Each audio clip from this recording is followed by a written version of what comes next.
Hey y'all, welcome back to the Foxfire Dispatch. I'm your host, Liz Purvis, and today's conversation feels a little full circle. Before this podcast had a name and a feed or a first episode, it had support from people who believed that Southern political storytelling could be smart, rooted, and honest without being flashy. One of those people is Rebekah Whilden, the executive director of Carolina Forward. Carolina Forward is an independent, nonpartisan North Carolina nonprofit that advocates for ideas, policies, and values that build a stronger North Carolina, one that works for all its people, not just those with money and power. Rebekah, I am so grateful, not just for your leadership, but for your belief in this project early on. Also, I'm amazed that there's no echo for you. Even usually if people don't have headphones on, there's an echo. And I'm like, there's no echo. Fabulous. I'm so happy you're here. Rebekah Whilden, thank you for being here. Thank you for not just your leadership with Carolina Forward, but also your belief in this podcast. We just told listeners about how Carolina Forward is very much here for the inception of this podcast and how appreciative we are for all of y'all's support. So thanks for being here. How was your end of 2025? Gosh, it's been going okay. I mean, it's one of those things where I'm trying to reflect on everything that has happened this past year and then trying to see okay, how do I like how I showed up and how do I not like how I showed up, both professionally and personally, and trying to write those things down. But I'm trying to be reflective, but I'm also just if I'm too reflective, then I'm not relaxing, if that makes sense. But I'm really trying to lean into the I need to lay in bed and binge watch Netflix and try to find something to distract myself. I recently started playing Monopoly Go on my iPad just to have something to not think about things, and that's been really helpful. Hey, whatever works for you. My gamified phone thing is an app called Finch that I'm pretty sure I've talked about in our group thread before. If you're not on Finch, I would say it is the most worthwhile $40 I've spent on my phone for a year of an app. It gives you this little baby bird, except they call it a burb. And you get to send it on adventures by doing things that you need to do in your everyday life, like brushing your teeth or getting out of bed or reminding yourself that it's okay to rest or doing your dishes or taking a 5-minute walk with a podcast. And so I get a nice little dopamine boost as I check off my things and send my burb on an adventure. And then it's got hats and outfits and a little room that you get to decorate. And 10/10, cannot recommend more. Okay, I wrote that down because now I'm okay, that might need to be my 2026 one because I know 2026 is gonna be big, and I think we're gonna get into that. And it's gonna be busy and everything, but being able to have the short little dopamine hits, I think is gonna be much better than me sitting there focusing on how do I buy this hotel in Monopoly. Yeah. I mean, I do like the little game playing. I will say there's a Pokemon game that is the other game that's on my phone where you literally just get to open Pokemon packs every day. Um, it's not like the Pokemon Go to the Polls game it's Pokemon TCGP. It's the trading the card game Pokemon. Actually, I don't know what it stands for. Okay. But if you liked Pokemon cards, it's definitely also a fun one. Love. My husband is really into, or was really, really into magic cards. And when we were moving into combining our shit, one thing I had him do was go through his cards and organize them and and then when he lost his job, this year, he was I'm gonna sell some of my magic cards. I did not realize how much money he could get for those. There's a whole people are still into it. And he came home and he was oh yeah, I sold this this binder for I forget how much, but it was it was able to pay his part of the mortgage that month. And I was like, do you have any more you want to sell? Like, why didn't we think about this when we were buying a car? Mhm. Because we are like a one-car household. And I'm like, it would have been nice to put down a larger down payment. Just saying, you know. Mm. Oh, Yeah, John, my fiance definitely has some binders of Pokemon cards or in theory, like had some in his childhood that it's like, man, if only we knew where they are. Sam has been begging his parents to like go through like their basement because that's where he thinks like some of his Pokemon cards and Magic cards are. And they're like, "Oh, we Mhm. can't find them. We can't find them." He's like, "I just need to go." He was like, "I just need to go there because I think I know where they are." Because he's like, "If I have this full set, then I can get like $5,000." And I'm like, "Do you Sounds like have we a should work to find key this. to their house?" That's what I'm wondering.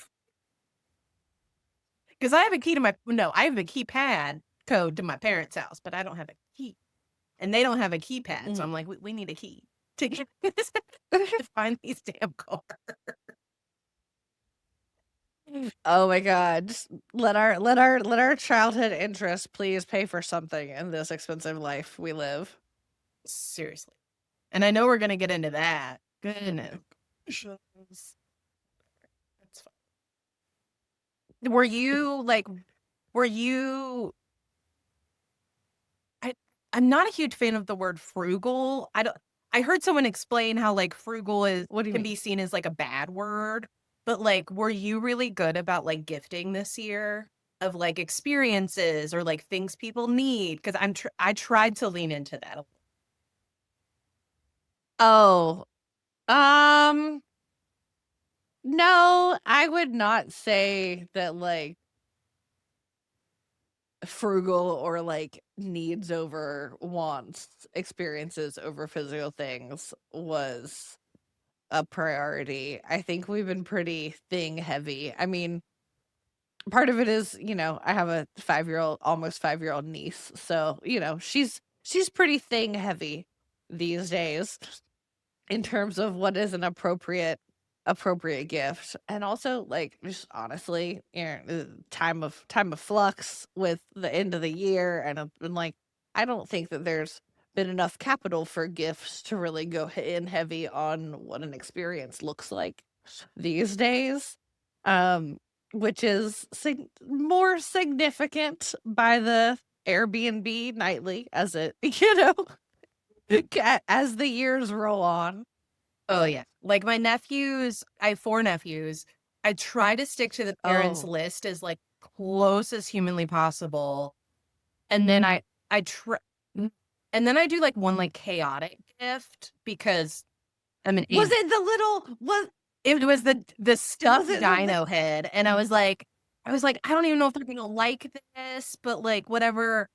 As soon as they got it, all of them or the two of them were, like, fighting to put it on their head.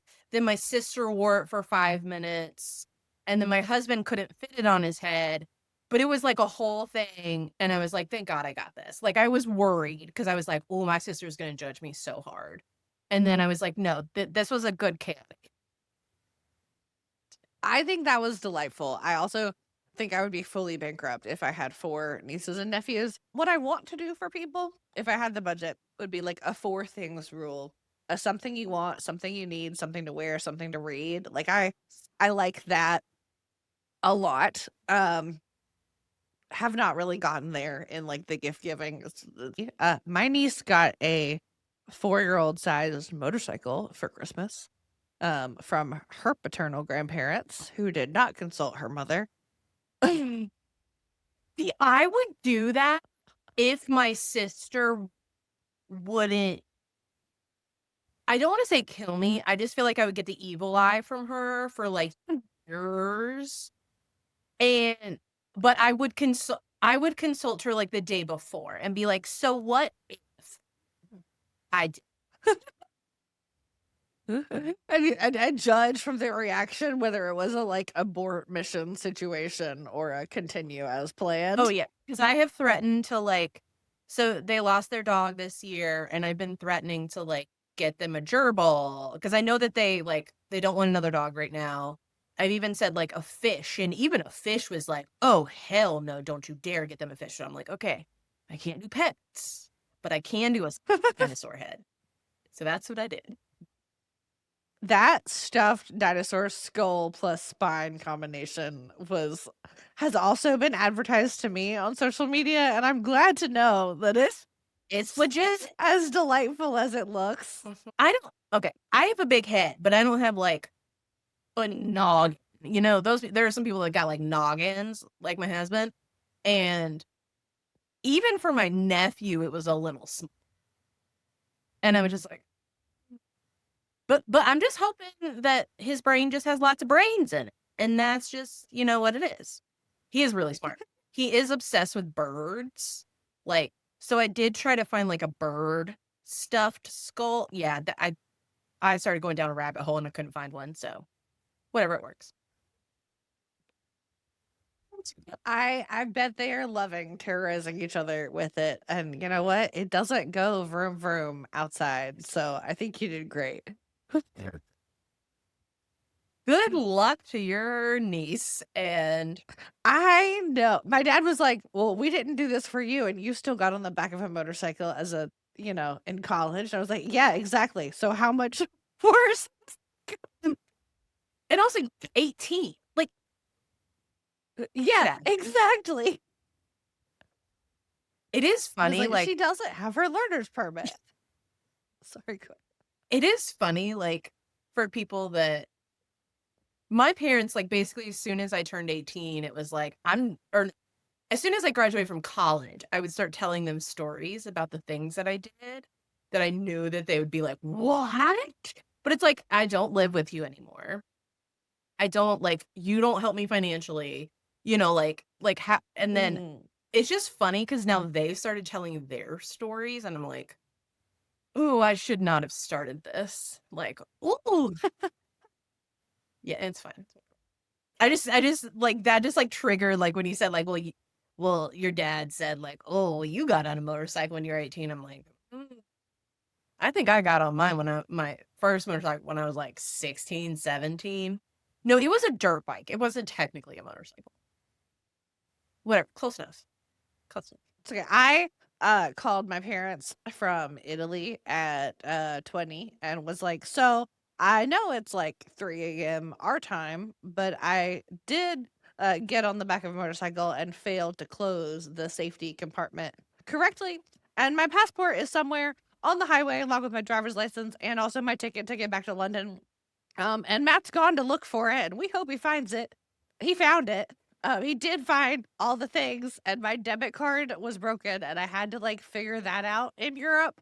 But like my plane ticket, my passport, found all of it on the Italian highway. But my dad was like, "Well, you did that to us," and we were like, "Well, there's jack shit we can do." I was a hellion. I like the way that I describe people are like, "Oh, you seem." Okay, some people say like, "Oh, you seem like so put together." Like the real people know that I'm like, "Woo!" But like when I You look put together to me. You put on a good put together face, girl. yeah, no. But like when I was like in high school, I was like trying to push the boundaries constantly. And then my parents' one thing was like, you have to go to a 4-year college. And so I was like, oh. So basically, I had occasional A's, mostly B's, but also occasional C's because I was like, it doesn't matter as long as I go to a 4-year college. Um, and I had fun. But then I like calmed down. Like, yes, I had a little bit of fun in college doing the things, but it's also like I was much calmer in college than I was in high school.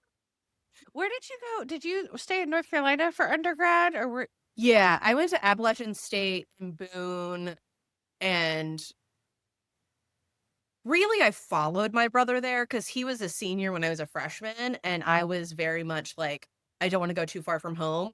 But it like looking back, I'm like, that was the best decision because I don't think I would have gotten as involved at App had I not had my brother there. Uh, Mhm. so I love app.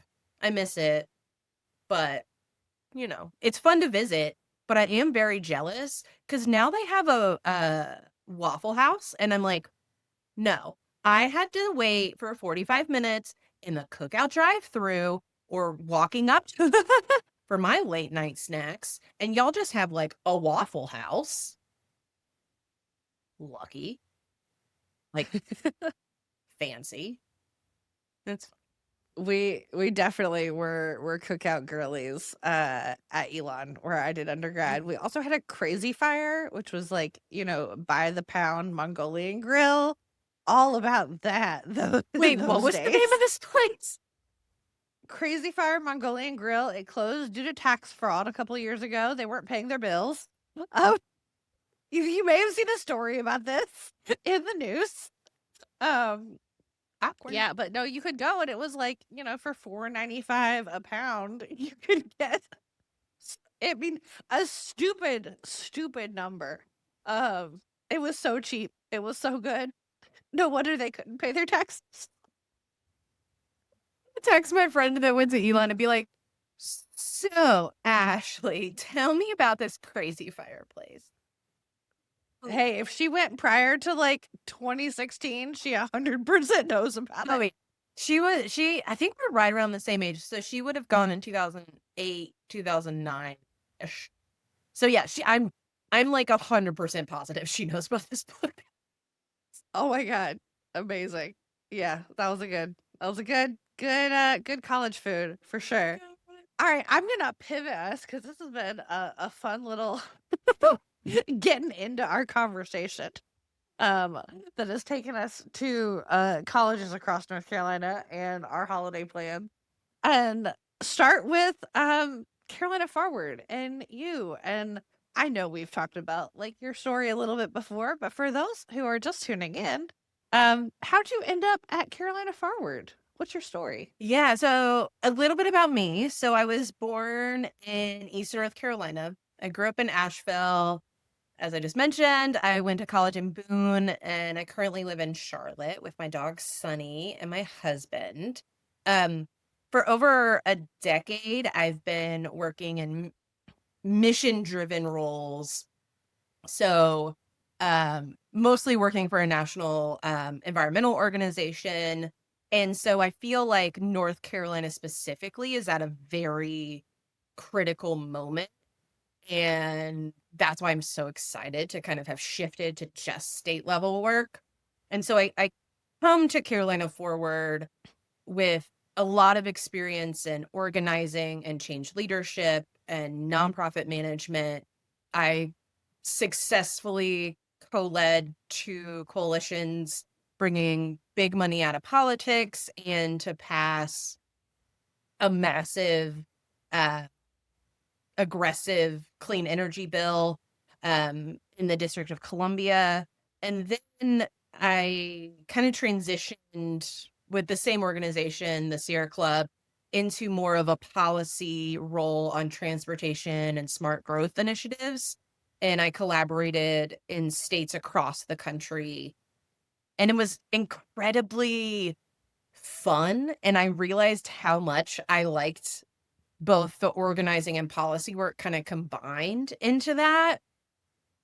And then also with Carolina Forward, a lot of our work is kind of on some municipal work as well. And so here in Charlotte, I serve on the Planning Commission, and I help kind of drive a lot of the local governments to help run more effectively, and also try to change or train the next generation of change makers throughout the state through some of my previous work. And so I'm trying to kind of bring all of those experiences to Carolina Forward, because I feel like when we work together to strengthen our democracy, we're able to fight back more effectively and instill trust in our institutions and in our communities, and also just in one another as well. That makes sense. Cool. Thank you for sharing that. I know that folks have probably heard our little spiel about Carolina Forward that was on the podcast for a minute, But, like, for those that are not familiar, how do you put, you know, put forward Carolina Forward's mission and identity in, like, plain language for people? It's a really great question, and I'm really fortunate that we just finished our strategic planning process, and so this is very fresh in my mind. So Carolina Forward is working to build a fairer, more inclusive North Carolina by advancing pro-democracy values and advocating for accountability, transparency, and effective government, but kind of strengthening that trust in democracy by promoting good governance, protecting voting rights, and championing policies that serve every North Carolinian, not just those with lots of money. And we do that through research and communications and grassroots partnerships. And we try to equip communities to hold their local and their state level leaders accountable to push for real progress in education, healthcare, climate, and the economy. But the thing that makes Carolina Forward slightly different than some other organizations out there is that we are what I and, others kind of call like a social media and policy first organization. We gather information and studies and reports, and we try to make it as approachable as humanly possible. And there's like a small team of us that are analyzing things and trying to make things more digestible through video and graphics and research blogs, but we're not a grassroots organization. And so that is kind of what makes us slightly different. There are so many amazing grassroots organizations out there that we do try to like partner with or try to plug subscribers into, like a Pueblo, Indivisible, Down Home, Siembra. There's so many. And like we really try to kind of do the policy and the social media parts of that. So that was a Mhm. lot of words for a simple mission statement, but hopefully that summed it up a little bit. Yeah, no, that totally did. So, obviously, Carolina Forward is a nonpartisan Yeah. organization, um, with a lot of values that many of us might say are democratic. So how do you balance that nonpartisan entity identity while also being a really value-driven, like, policy organization?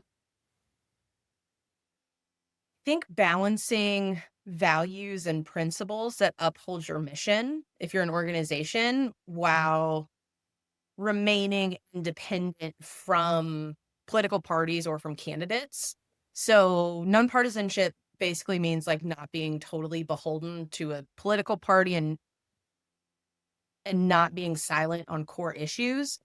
One of the things that Carolina Ford has really been focusing on a lot, being led by Nicole on our team, who's our government relations director, is around housing. And so, specifically, the Democratic Party is ideologically progressive, but materially cautious. And so Uh-huh. Democratic voters support big ideas, climate action, housing affordability, equity, but they also own homes, live in stable neighborhoods, and fear. Then we elect people who are like, "No growth, no growth." Yes. And so like it's often like risk aversion. And so like that tension lives within the Democratic Party. And so Democrats tend to emphasize consensus and public input and local control, which is, awesome. But those processes can be captured by the loudest and most resourced opponents of change. And so NIMBYs, Mm. or not in my backyards, show up to meetings. Renters, young people, and future residents can't always show up. And so, like, building something that I think Carolina Forward has, and like all of these groups that are trying to work on housing legislation are trying to do, is like we need to reframe what harm actually means, which is NIMBY politics often centers around the hypothetical inconvenience of current residents over the very real harm of being priced out or displaced or forced into long commutes. And so coalition building with folks on the left and the right and the middle means naming that trade-off honestly without trying to demonize people that don't 100% agree. So, like, move from the nice politics to the kind of politics. And while I do think that Carolina Forward, folks on the internet, because of course, as I said, we do a lot of social media, do see us as like part of the Democratic Party. It's like some of the legislation and some of the policies that we have, we try to be as pragmatic as possible. And yes, we do have people on the right who are helping us push legislation. We also have people on the left helping us push legislation or talking at some of our events that we're holding. It just is seen as very democratic because the overall message is we need more housing. And that is seen, Mhm. it should not be seen as a Democratic Party issue. It should be seen as a everyone issue. Um, and so I think having that nonpartisanship kind of behind the scenes is very helpful. We're not always as public with it because that can also risk some frenemies, public personas is what I should say. Mhm. Gotcha. Gotcha. Yeah. Um, that kind of leads into my next question, which is about North Carolina. Like, what is making working in North Carolina as a political ecosystem a uniquely challenging or also conversely like a uniquely promising experience for y'all? Yeah, North Carolina is challenging because it's a true purple state where political power doesn't match political opinion. There is extreme gerrymandering that we saw this year and that has been happening for years and years and years. We also have extreme polarization and a fragmented media landscape that make it hard for voters' everyday priorities like affordability and healthcare and public education to actually translate into policy, even as rapid growth and demographic change is constantly happening in North Carolina. But I also see the change as promising. Voters here are independent and persuadable and regularly split tickets, as we saw in 2024, and are responding to values driven messages. And with more and more and more people moving here, that means that the voting electorate is more diverse and building stronger community networks. And there's a real opportunity to cut through the partisan noise and build a durable support around the issues that most North Carolinians already agree on, like Medicaid expansion. That finally happened. I was shocked, absolutely shocked when that happened. But it was because there were so many people making calls, signing petitions, having meetings with their legislators that finally I think Roy Cooper and his little team when he was governor was like, y'all better do this because like people are getting pissed. And so that's kind of the thing that I see is like the more people that move here, the more progress that can be made as long as groups like Carolina Forward and Progress NC and Siembra and others are continuing and adapting the work that we're doing to kind of bring to light all of these ideas that could make North Carolina incredible for everyone. Mhm. Mhm. That makes sense. That makes sense. What is something that Carolina Forward does well that you think that more people should understand? Carolina Forward, we don't I just talk about issues in the abstract, and only chase the news cycle every day. We try to translate complex policy debates on costs and healthcare and education and democracy and accountability on both sides of the aisle into clear values-based education that makes sense to people that aren't steeped in politics. So that means meeting North Carolinians where they're at, but at the same time respecting their intelligence. and trying to ground that advocacy into what families are experiencing day to day or may not realize that they're experiencing every day due to XYZ policy. And I wish more people understood that this kind of work is infrastructure of sorts. It's not flashy. It doesn't always come with immediate wins, but it's how you build that durable power in a state like North Carolina by attempting to shape narratives and strengthening messengers on social media and focusing on persuasion rather than performance and trying to create the conditions for that long-term change and not just one cycle after the next victories. Because yes, having good progressive and pro-democracy folks in office is great, but there also needs to be a conversation on what those policies are that those folks should be supporting and championing.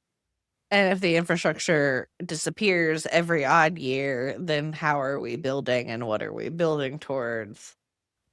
Yeah. Exactly. Yeah. Exactly. Okay, so I wrote this next question like originally in a pretty partisan way. Like, where do you think Democrats and progressives still misunderstand power building in the South? But I'm also curious, like, just general, regardless of partisanship, what do you think people are misunderstanding about how we build power here? I think one of the persistent misunderstandings, it's what it actually looks like in the South and where it's being built now. I think Democrats and progressives still treat power as something that flows through institutions that they already recognize, whether that's like candidates, traditional media, legacy donors, election cycles. And that lens misses the fragmented, informal, and cultural power that has become, especially in southern states, where trust in institutions is low and identity relationships and narrative carry an outsized weight. And this is where I think social media gets underestimated time and time and time again, not as a replacement for year-round organizing, but as an arena where meaning and grievance and belonging are informed. And conservatives have understood this for a very long time in the South. They use social platforms to normalize their worldview, elevate local messengers, and make politics feel personal and omnipresent. And progressives in the South treat it as an add-on or a broadcast tool rather than a core site of where power narratives are contested every day. And you keep seeing this be successful when progressives do it. And so part of me gets incredibly frustrated when I see candidates that I support not putting their money where their mouth is when they say, we need more young people in the party. Well, it's like, your social media sucks. So, Shame you hired a 49-year-old to do your comms. yeah, Like, like, honey, do better. And then I also think that, like, more broadly in the South, um, I feel like persuasion is seen on a more statewide level, not just in North Carolina, as having to soften the values instead of clearly articulating them mm, in culturally fluent ways. And so power building here requires meeting people where they're at. It means speaking plainly and showing up consistently in spaces in both digital and real life mhm. where people are forming opinions.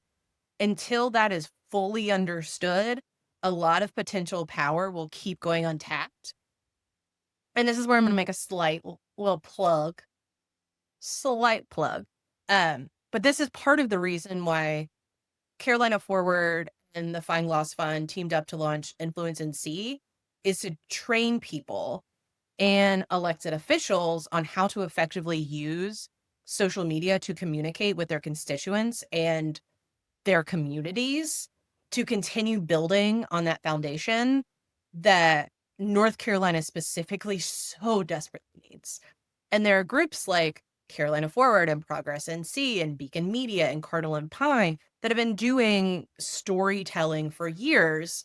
But Influence NC takes that to the politicians that aren't social media savvy, but they need to be, and basically helping them get better with social media so that it's more democracy forward and not just storytelling, but it's kind of an all-in-one. And I feel like the South is just built different, and that is recognized, but why it is built different, I feel like it's not really understood. And Mhm. messaging is not as clear as I think it should be. Mhm. Mhm. So there are two different directions I kind of want to go in with this next, and like one of those things is I think the coalition building across urban and rural and suburban communities, which I think has something to do with that difficulty of organizing here in North Carolina. So how are you thinking about, I hear we got to reach people where they are. We got to talk in plain language and not be obtuse about, like, how we're describing the things that we're talking about. Um, but how else are you thinking about that community building from, like, the downtown of Mecklenburg and, like, Camp North End to, like, rural Stovall in Granville County to, like, Greensboro and Hillsboro, you know? Yeah. I do love a good Camp North End, like lollygag. Love going there. If you have never been to Charlotte, listeners, come, but go to Camp North End. They have some amazing food there. But in terms of your questions, I think coalition building, specifically in urban, suburban, and rural communities, is less about finding the perfect agreement. It's more about building shared stakes. And so these communities all experience the same systems, just differently, and they're often facing the same underlying pressures. So rising costs or lack of access to healthcare, unfunded schools, and decisions being made from far away without local input. The work is to name those common pressures in a way that feels authentic to one place rather than forcing Raleigh's language on Canton, North Carolina, or Raleigh's priorities onto Canton, North Carolina's. And one of the things that Carolina Forward launched this year was what we called the Carolina Coffees. And so what I started to notice is that, I started doing kind of like a breakdown of, where are our subscribers for our emails? Where are our followers on social media? And obviously, a lot of them are in like the very urban areas. And so for the Carolina Coffees, we have done 5 so far. We've done Hendersonville, Havelock.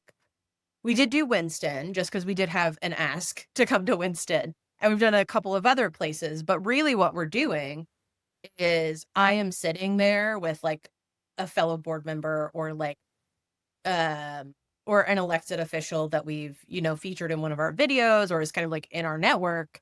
And I'm just like, I just want to hear what issues matter to you locally. And I've heard everything from lack of accountability with school boards. I've heard affordable housing. I heard right before SNAP benefits were taken away, there were a lot of things around like food insecurity, but I've also heard a lot of hope because the last question that I would ask folks before they leave, because it was very much like a drop in, sort of like, come, I'm going to be here for 2 to 3 hours, come talk to me. Mhm. But the last question that I would try to ask folks is like, what is something that you're hopeful about? And the fact that so many people said people like you showing up. Like, I can't I mean, we've only done 5, and I think maybe, like, 8 or 9 people have said that, but it's like, "Oh, okay. That's very interesting." Like, it's very like, "Oh." okay, like we're here. But then kind of the sense of like, I need to make sure that this isn't like a one and done sort of Mhm. situation where it's like, oh, I come to do like a Carolina coffee and then I'm like, okay, see you in 2 years when I do another one here. And I think making sure that you're showing up and you're showing up consistently and you're also following up with people that had questions and you're making sure that you're answering their questions and making sure and Carolina Forward is then going to take these like messages that we learned about things that people are worried about and basically try to like come up with ways that we can communicate with these smaller communities more effectively, but also like coming to the like, what are the shared stakes that all of these different communities have? Because we Mhm. already know how Charlotte feels about XYZ. We know how Raleigh feels. We know how Wilmington and Greensboro and other places feel. But what about the Havelocks near Cherry Point? What about the Hendersonvilles that is right next to Asheville, but not Asheville? And so, like, how do we kind of balance all of that and make sure that we're kind of we're all messaging in a shared way and having a good conversation that's more of a listening session for Carolina Forward and our partners to be better partners for the people that live in these communities. That makes sense. So, like, example, education stuff across the state, it matters in Mecklenburg, it matters in Granville, but the solutions that are right in each of these counties, vastly different numbers, vastly different solutions. Like, but how we talk about it and like where people are and the messaging, like uniting the messaging around like our state constitution provides for this fully funded equal education, and we're shitting the bed and, across these counties. Yeah, and I think like the overall message of like vouchers suck totally works. But getting to the how much money it's taking away from the 15 schools in XYZ county is where I think Carolina Forward can come in and say, like, hey, we're going to do some deep research on this so that we can share this information with you. So then you can then share it with folks in your community and whatever feels most right to you. And yeah, kind of going back to like, not every message is going to work, but the overall message, for example, again, vouchers suck and take away money from public schools, actual public schools, Mhm. is going to resonate, but it's just the getting down to the nitty-gritty for communities, for like communities to actually be able to organize around something. They need it to be like in the way that's persuadable to the other people around them. Yeah. Yeah, that makes sense and very much leads into, the next kind of thing I wanted to talk about. So storytelling clearly so important in how we talk about these ideas with folks. Why would you say storytelling matters so much in this work? Kind of going back to my work at the Sierra Club before I moved to Carolina Forward, I helped to organize people across the country to testify at EPA hearings or Department of Transportation, federal hearings. And so much of the powerful testimonies that came were coming from parents that have kids with health issues um, that are caused by toxic chemicals in the air, or people that live in communities that have ports nearby talking about pollution. And storytelling, I always just thought was like, oh, that's just something that I watch on like Netflix or CBS or whatever platform you're using. But when I started, really kind of leaning in to social media a lot more, I realized that it's also how movements can build power over time. If you're consistent and you help bring about relatable stories, that helps create trust and shift perceptions and inspire action in ways that pure messaging or statistics never, ever, ever can.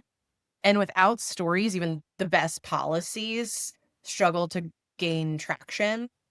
And there's actually this national organization called Resource Rural that does an amazing job on this. And Carolina Ford and Beacon Media are actually partnering with them and putting together a very short documentary series. And the reason why Resource Rural is so good at it is because they're interviewing people and their storytelling, and basically they're talking to people that aren't always on camera. They're talking to, the farmer in Iowa. They're talking to, the folks that received food boxes in 2021 during COVID. They're talking to the people that aren't always front and center. And then when they're releasing this video or they're talking about this story, they're making sure that it is resonating with people, and they're also targeting where they release that story. Because if you see a story about your neighbor down the street, you're like, oh, I'm going to share that to my page, or I'm going to post about that, or I'm going to send it to a couple friends in a group text. And Resource Rural is just like, I can't say enough amazing things about them. They also just have like great staff that I have come to adore. But I think I've learned so much from them, just like since basically a year ago when I came into this role. And so it's been very interesting to kind of learn even more about kind of the power of storytelling, because people don't act on data, they act on meaning. And so Mhm. facts and policy positions are important, but they only go so far. And so stories that translate what can seem like abstract issues into lived experience and showing how policies affect the farmer down the street or the person that got the food box is showing like the shared values, and it helps shape narratives about what's considered normal and what's fair and what's possible, and helping communities see themselves as part of a movement rather than a passive observer, I think is so important. And we need more of it. And we also need just more storytelling in general about people's lives that they might not think are that interesting. Like, I don't think my life is interesting. But then when I like tell my story of self, people are like, oh, dang. And I'm like, I'm boring. I don't know what you're talking about. But for people to have like come up to me and like said like, oh, so like that's why you care about the environment so much, because you grew up in Asheville and you grew up in the mountains and you grew up going on hikes with your dad on the weekends, which you did hikes on the weekend with your dad because your dad was traveling so much when you were a kid and, XYZ. And like, that's why you care about the environment. Like, it really starts to be like, oh, okay, this is all making sense. And now I'm able to kind of like connect with someone a little bit better. Um, and that's why I think storytelling is so damn important. And I feel like everyone should be doing it in some way, shape, or form. Well, I mean, and this idea about the visceral, the storytelling, it being the thing that hammers an idea home, um, makes me think about, so I was fortunate enough to go to some of the Biden and Harris rallies, presidential rallies that happened last year. And while Biden was still the nominee, there was a woman who came out to introduce him who was a registered Republican who came and spoke about the Medicare expansion and how it helped her get like a very important eyesight related surgery that she had previously been completely shut out of by Yeah. financial need, by the insurance industry, and like hearing, so this person not of the president's political party, talking about this expansion that the federal government and Roy Cooper and North Carolina had managed was really evocative and powerful. Yeah. Yeah. And I think Uh, storytelling that centers on everyday people's experiences over abstract issues or elite perspectives is so much more powerful than a issue page on a candidate's website. Just saying. 100%, 100%. And like, that kind of leads into one of my last questions about like what kinds of political storytelling are we missing? And we're missing these, you know, lower class, working class, proletariat based stories in our media ecosystem 9 times out of 10, right? Mhm. And I think too often political narratives focus on candidates and sound bites. Kind of like the Howard Dean But or political jargon instead of showing how decisions affect real families and workers and communities. And that makes politics feel distant and unreliable. And I'm seeing more of it, but more storytelling, but it's only really on the state or national level. I'm not seeing a lot besides in North Carolina, because there are mhm, some great groups that do it. But when I like talk to my friends in other states and I talk about like the work that I'm doing, and I'll mention like, oh, we're doing this, documentary, whatever, you know, and it's around storytelling, and they're like, oh my God, I would love to do something like that. And like, blah, blah, blah. And it's interesting to me that it hasn't taken shape in other places. So like, for example, in 2013, Senator Berger proposed a significant increase to the tax on groceries. But the progressive movement did not capitalize on that. And there was not a ton of outrage immediately after and since, if we're being like mhm, totally real, because I haven't heard of it since like 2014, so like a year after. And reports at the time were saying that it would have raised the sales tax on food to 6.5% for most grocery purchases. So that would have increased, I say typical, but like a typical family's groceries by roughly $500 to $600 per year. mhm, That, like, think about that in like 2025, 2026 numbers. That would mhm, probably be close to probably, I'm going to say 600 to 750 per year. And yes, the Senate at the time and now um we're doing some other horrible things that that Moral Mondays we're focusing on, but a large majority of people care about the kitchen table issues rather than democracy issues. And folks who voted for Trump because they thought that he would help their bottom line and lower prices and focus on the economy, despite all of his baggage. mhm, But movements are responding to crisis, crisis. I can't say the word. Crises. Is that? Yeah, I'm just gonna say that's how you say it. Seize. Crises. I'm just gonna say crises or elections, which does lead to episodic stories that don't build over time. But we need narratives that connect one fight to the next, to the next, to the next. And also, can we find, and I feel like you'd be a good person because we talked about pets during our talk, of like, I want to find some content creators with pets that make videos that don't seem political, but are. Like, I don't know about you, but like, I will sit there and watch 10 dog videos in a row. And if one of the voiceovers said, like, barks for parks or something about how sprawl in their town is impacting their pet's ability to have more play dates with their best dog friend, I'd be all over it. I'd be like, yeah, we need more density in cities so this dog can go visit their best friend and go run around, the dog park. Like, what are we doing here? Come on. And like, that's like almost like creativity and ingenuity mhm. and kitchen table issues. Everyone loves their dog, by the way. Just saying. Yes. So, Well, 2 thoughts about this. Morgan Pavelka, who was a campaign manager for Terrence Everett in 24, was a campaign manager in 2025 in Virginia.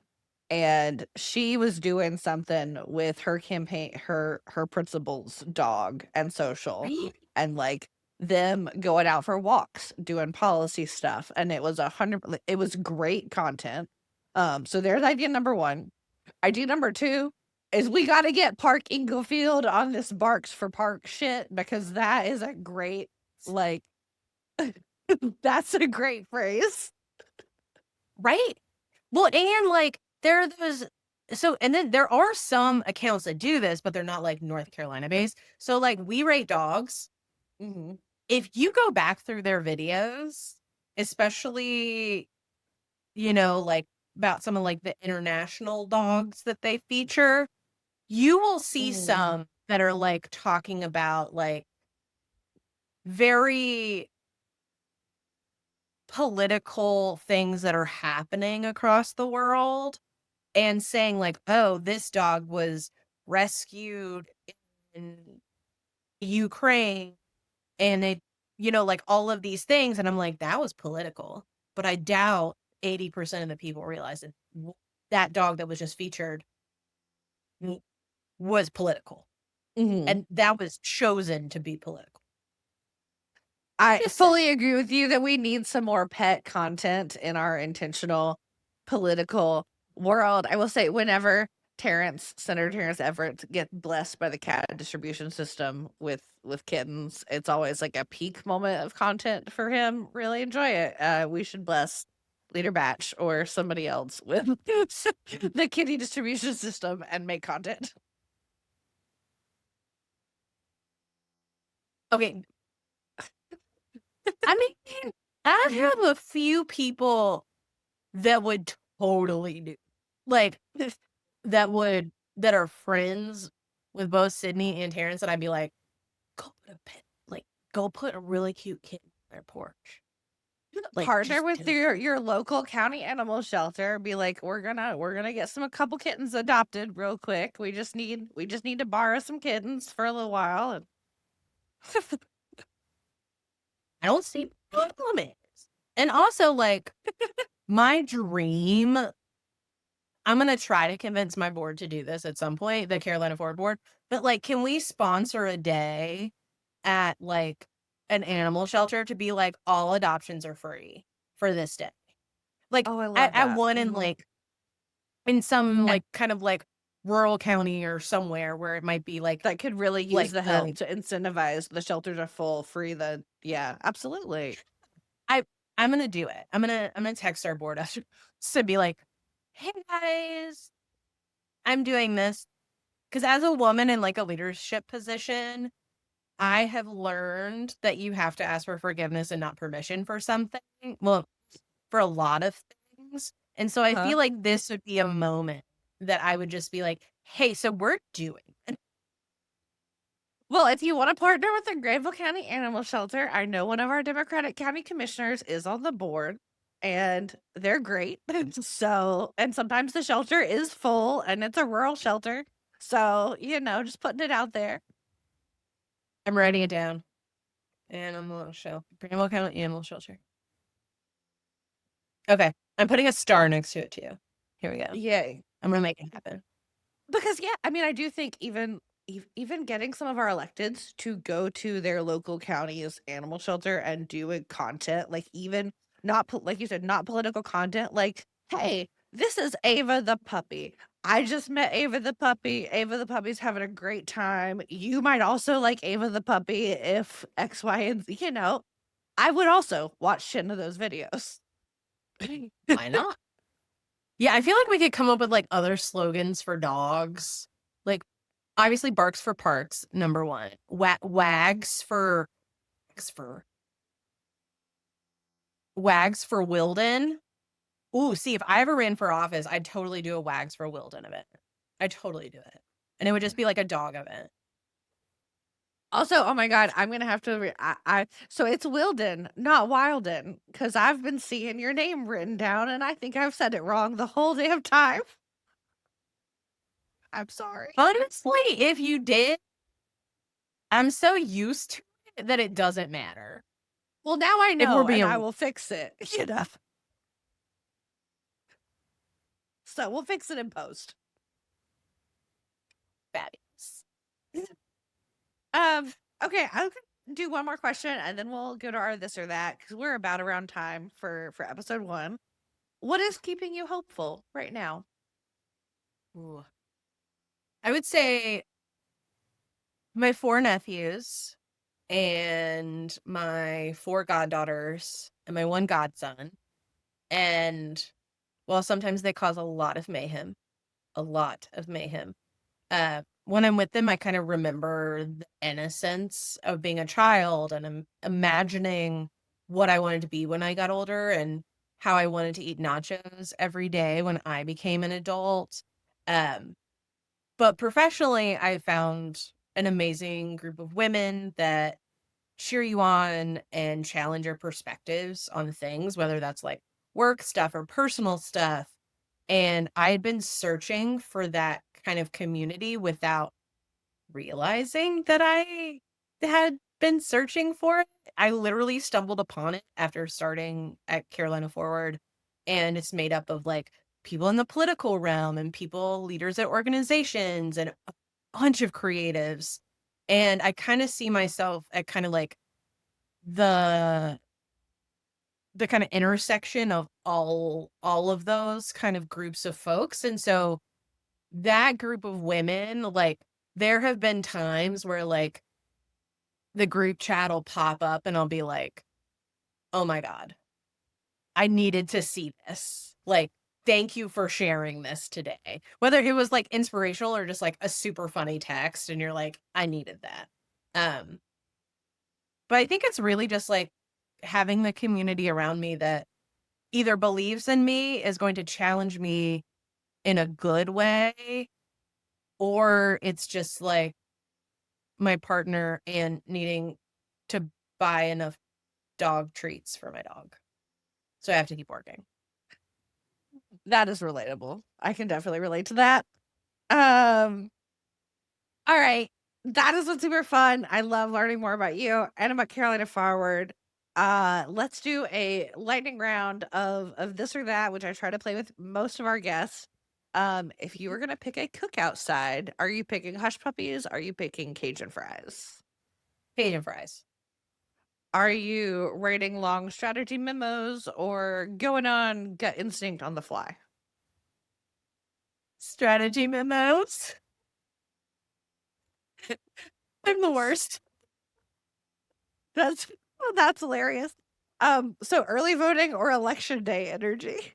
Oh, always early voting because I'm worried I'm going to forget my ID on election day. So, Oh, yeah. fair, fair. That's important. Um, in the game of Survivor, which I know we're going to talk about on our next episode that we're doing together, blind sides or steady alliances? Blindsides because they're messy. Optimism or realism? Ooh, realism. Building quietly behind the scenes or loudly in the spotlight? 100% behind the scenes. I feel that. And finally, Southern patience or a Northern sense of urgency? Southern patience. I think. Awesome. Awesome. Very cool. Um, cool. Well, we will wrap up then, saying with our local org spotlight today is definitely Carolina Forward. Check out the Carolina Forward blog, sign up for the newsletter. There's good email content. It's not in your inbox an overwhelming amount. It's great. 10/10. Definitely recommend. Um Rebekah, thank you so much for this conversation and for the work that people don't always get to see that you do all the time behind the scenes. I'm gonna plan to link Carolina Forward in the show notes so people can learn more and stay connected super easily. Um, and for everybody listening, this episode is your reminder that power is not just built during election years; it's built during the quiet years and the off seasons, and by people willing to roll up their sleeves and do the work, like Rebekah Whilden. We will be right back next week, if not sooner, depending on how my editing goes, with a special early 2026 episode, again with Rebekah, and this time as a co host. So thank you for joining us for this episode of the Foxfire Dispatch. If today's discussion lit a spark, help us fan the flame by sharing this episode with your neighbors, dropping us a note on social, or emailing us at thefoxfiredispatch@gmail.com with your questions, stories, and ideas for bringing about a better South. We put out episodes on Fridays, and if you like our content, you can find us at the Foxfire Dispatch on Instagram, YouTube, and Blue Sky, and Foxfire Dispatch on TikTok and Twitter, aka The Bad Place. We would be especially thrilled if you would subscribe to the Foxfire Dispatch on YouTube. Until next time, remember, we are who we're waiting for. Now go get in some good trouble. Music today is produced by John Fitz, and Foxfire Dispatch is written and executive produced by me, Liz Purvis. Time to